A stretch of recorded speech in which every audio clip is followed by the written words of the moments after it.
اعوذ باللہ من الشیطان الرجیم بسم اللہ الرحمن الرحیم۔ ناظرین و سامعین السلام علیکم، امید ہے آپ خیریت سے ہوں گے۔ ناظرین، ہماری آج کی ویڈیو امام حسین علیہ السلام کی افواج پر ہے۔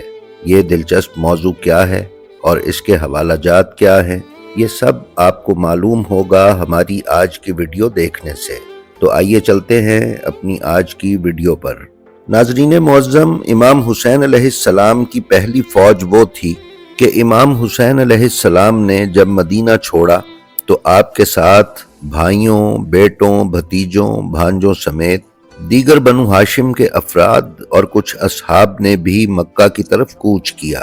مکہ میں 4 ماہ سے زائد قیام کے بعد جب امام حسین علیہ السلام نے عین حج کے موقع پر مکہ چھوڑا تو انہی بیان کردہ افراد کے ساتھ سینکڑوں لوگ بھی امام کے ساتھ کوفہ کے سفر پر روانہ ہوئے، لیکن راستے کی مختلف منازل پر جب امام حسین علیہ السلام نے لوگوں سے خطاب کر کے اپنی کوفہ جانے کی وجہ اور شہادت کی منزل بیان کی تو صرف وہی امام کے ساتھ رہا کہ جس کا نام محضر شہادت یعنی فہرست شہداء میں تھا۔ جب امام منازل سفر طے کر کے کربلا پہنچے تو امام کے ساتھ وہ لوگ تھے جن کے متعلق امام نے فرمایا تھا کہ مجھے وہ اصحاب ملے جو میرے نانا رسول اللہ صلی اللہ علیہ وآلہ وسلم کو بھی نہ مل سکے۔ یہ امام حسین علیہ السلام کی پہلی فوج تھی جو 10 محرم الحرام کو یزیدیوں کا مقابلہ کرتے ہوئے بخوشی درجہ شہادت پر فائز ہوئی۔ ناظرین، علامہ سید آغا مہدی لکھنوی نے اپنی کتاب سوانح حیات جناب ظافر جن میں بیان کیا ہے کہ جب امام حسین علیہ السلام اس دنیا میں تشریف لائے تو خدائے برتر نے جبرائیل علیہ السلام کی طرف وحی کی کہ میرے پیغمبر صلی اللہ علیہ وآلہ وسلم کی ڈیوڑی پر اتر۔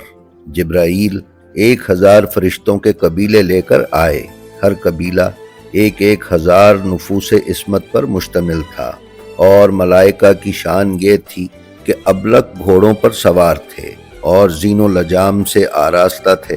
ملائکہ کو کسی سواری کی ضرورت نہیں ہوتی، لیکن خداوند عالم کے ان کو ابلق گھوڑوں پر بھیجنے میں یہ حکمت پوشیدہ تھی کہ دیگر مخلوقات کو یہ باور کروا دیا جائے کہ حسین علیہ السلام اکیلے اور تنہا نہیں ہیں اور ان کے لیے ملائکہ سواریوں کے ساتھ تیار کھڑے ہیں۔ کتاب ناسخ التواریخ کی جلد 6 میں بیان کیا گیا ہے کہ جب امام حسین علیہ السلام نے مدینہ چھوڑا اور کچھ ہی فاصلہ طے کیا تھا کہ فرشتوں کی فوج نظر آئی۔ وہ آلات حرب یعنی اسلحہ سے لیس تھے اور جنت کے گھوڑوں پر سوار تھے۔ امام حسین علیہ السلام کو دیکھ کر انہوں نے سلام کیا اور کہا، اے حجت خدا، ہمیں خدا نے آپ کے نانا کی مدد کے لیے بھیجا تھا، اب آپ کی مدد کا حکم ہوا ہے۔ امام نے ان سے اپنی شہادت کے حتمی ہونے کا ذکر فرماتے ہوئے ان کی نصرت قبول نہ کی اور فرشتوں کو حکم دیا کہ جب میں کربلا پہنچوں تو اس وقت تم آنا۔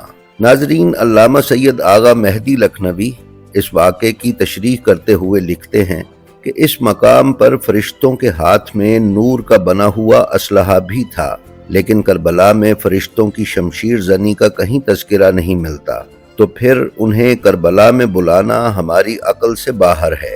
البتہ یہ ہو سکتا ہے کہ زمین کربلا پر امام کی زیارت کا ثواب فرشتے بھی حاصل کریں، اور جس مخالف ماحول میں امامت کا کوئی خیر مقدم کرنے والا نہ ہو، اس وقت ملائکہ کے جھرمٹ سواریوں کے ساتھ آسمان سے نازل ہوں۔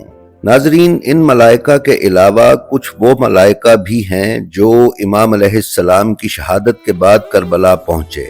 کتاب ناسخ التواریخ میں ہی اسحاق بن عمار، جو کہ امام جعفر صادق علیہ السلام کے صحابی ہیں، کا بیان ہے کہ ان سے حضرت صادق علیہ السلام نے فرمایا کہ 50,000 ملائکہ کربلا میں اس وقت پہنچے جب شمع امامت گل ہو چکی تھی۔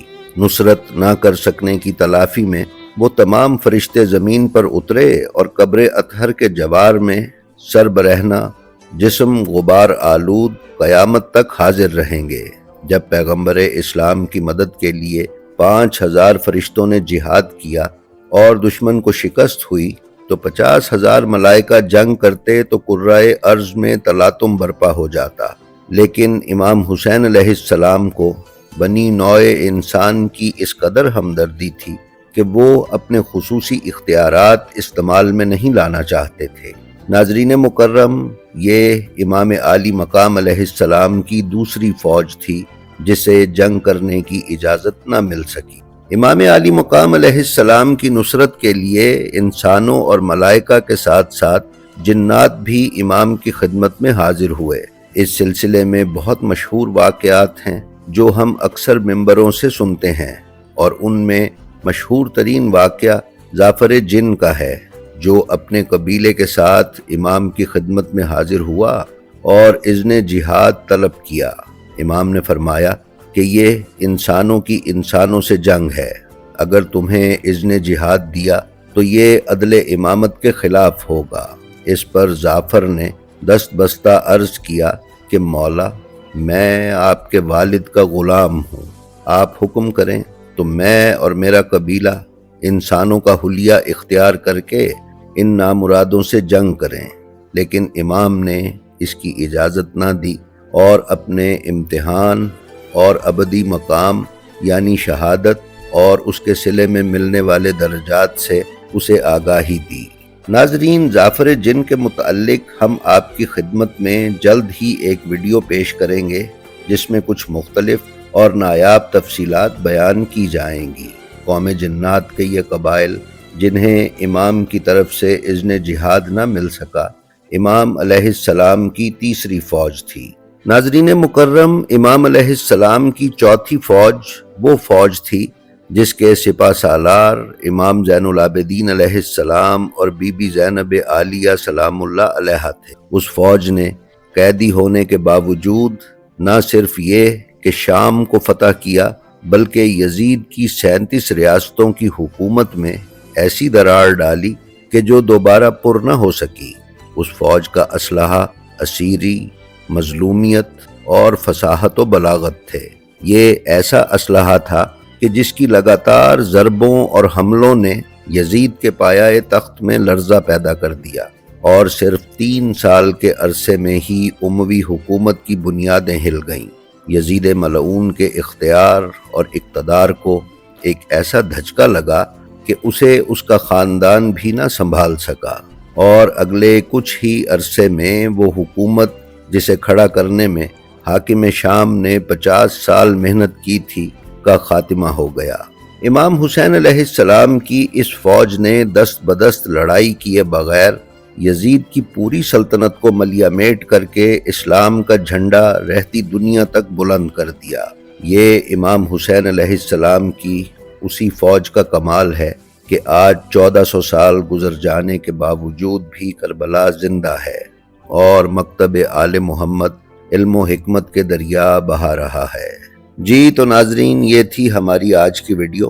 ہمیں امید ہے یہ آپ کو پسند آئی ہوگی۔ اگر آپ ہمارے چینل بلینڈ آف ہسٹری پر نئے ہیں تو ہم آپ سے گزارش کرتے ہیں کہ اسے سبسکرائب کر لیں اور اس کے بیل آئیکن پر کلک کر کے آل نوٹیفیکیشنز کی سیٹنگ کا انتخاب کر لیں تاکہ آپ اس پر پیش کیے جانے والے کسی بھی ویڈیو سے محروم نہ رہ سکیں۔